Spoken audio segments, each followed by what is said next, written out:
Ok, merci pour le temps que Dieu nous donne aujourd'hui. Nous allons partager quelque chose de la part du Seigneur.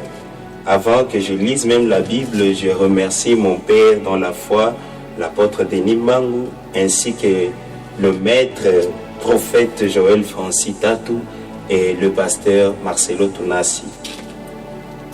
Nous allons partager quelque chose sur l'oreille d'un enfant de Dieu. Nous allons lire dans les livres de Luc, chapitre 22, versets 50 à 51. Nous lisons au nom de Jésus-Christ. Et l'un d'eux frappa les serviteurs des souverains sacrificateurs et lui emporta l'oreille droite. Dis avec moi, l'oreille droite. Mais Jésus, prenant la parole, dit, laissez. C'est ça la première parole que Jésus a dit à Simon-Pierre. Laissez. Deuxième parole, arrêtez. Ayant touché l'oreille de cet homme, il les guérit. Vraiment, aujourd'hui, que Dieu guérisse tous ceux qui étaient malades, tous ceux qui sont malades dans ta famille. Dis Amen. Alors, avant de commencer ma prestation, je vais tout simplement te dire, dans la Bible, il y a, donc tout le monde peut accepter le miracle que Jésus a fait. Mais le miracle que je vais te dire aujourd'hui, même le médecin ne peut pas accepter.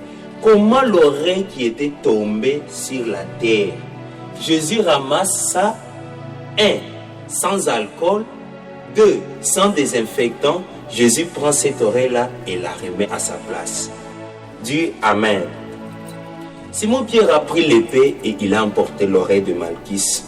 Mais Jésus prend cette oreille, il remet l'oreille de Malchus à sa place. C'est pour autant dire, Jésus voulait tout simplement dire à Simon-Pierre, écoute Simon-Pierre, si Malchus ne m'a pas écouté moi Jésus, Malchus t'écoutera toi Simon-Pierre. Et si Malchus ne t'écoutera pas toi Simon-Pierre, Malchus écoutera même Paul qui viendra après toi. Ah, dis Amen. Même si Malchus n'écoutera pas Paul, mais Malchus écoutera Denis Mangou, Malchus écoutera Joël Francis Tatou, Malchus écoutera le pasteur Marcelo Tunasi, Malchus écoutera l'apôtre Dani Loubilan. J'ai dit avance apôtre. Je vais tout simplement dire à un patron ou à un riche ou à une personne qui est élevée de gauche à droite. Lorsque tu es élevé, il faut aussi faire l'effort d'écouter les autres. Tu vois Zachée, malgré qu'il était sur les sycomores. Mais quand Jésus, qui était un serviteur, est venu, il dit à Zachée, Zachée, hâte-toi de descendre. Qu'est-ce que Zachée avait fait? Oui. Zachée est descendu. C'est pour autant dire, même si tu as de l'argent, donne aussi tes oreilles à tes serviteurs. Même si tu es un riche, même si tu es un ministre, donne aussi tes oreilles à tes gardes. Amen. Un enfant de Dieu peut mourir, oui, mais non ses oreilles.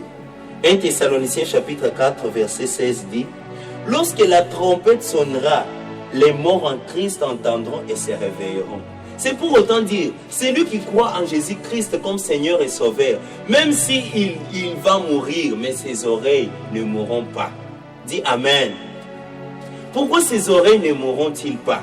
C'est parce que quand la trompette sonnera dans les derniers jours, lui qui était un enfant de Dieu, lui qui servait déjà Jésus-Christ, ses oreilles entendront et il se réveillera. Pourquoi?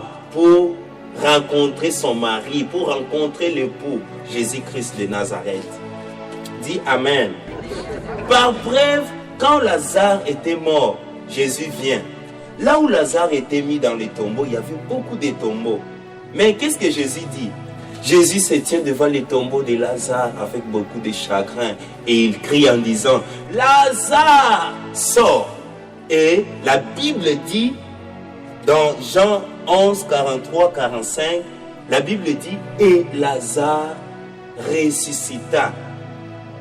Bien-aimé, je vais tout simplement dire à tous ceux qui sont morts dans ta vie, soit ton travail, soit ton mariage, aujourd'hui, avec cette parole que je dégage, au nom puissant de Jésus-Christ, que tous ceux qui étaient morts dans ta vie ressuscitent au nom puissant de Jésus-Christ.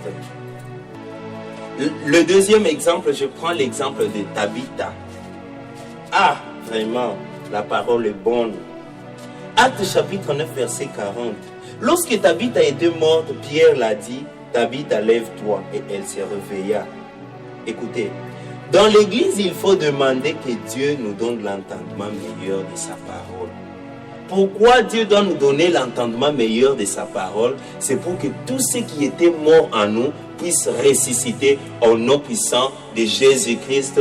Que Dieu nous bénisse abondamment.